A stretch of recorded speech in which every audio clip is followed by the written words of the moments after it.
The premise of the raucous New Zealand comedy The Breaker-Upperers is not of itself particularly funny. In fact, it's rather cruel.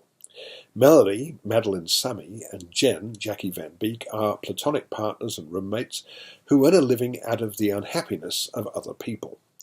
In the opening sequence, they're disguised as police officers who arrive at the house of suburban housewife Annie, Celia Pacola, to tell her that her husband has gone missing, presumed drowned. Annie is understandably devastated, but her spouse isn't really dead, he just wants to be rid of her. Another client is a particularly gormless teenage jock, Jordan, played by James Rolleston, the endearing child in Taika Waititi's Boy back in 2010. He has texted end-of-relationship emojis to Seppa, Anna Scotney, his controlling girlfriend, but she hasn't got the message. He takes a shine to Mel, insisting that her name is short for Melon and won't take no for an answer.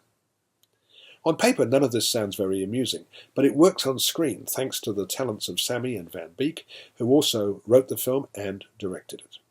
They are talented comedians and they get away with murder. Their brand of humour is broad and scatological.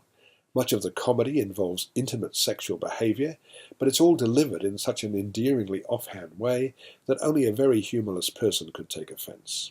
One of the funniest scenes takes place in a supermarket where the women become involved in an intimate quarrel in front of the mesmerised woman serving on the checkout. The Breaker-Upperers is co-produced by Taika Waititi and is another example of popular low-budget comedy emanating from our southern neighbour. It's a small film, but despite the dubiousness of its premise, it's a frequently hilarious one. I'm giving it 3.5 stars.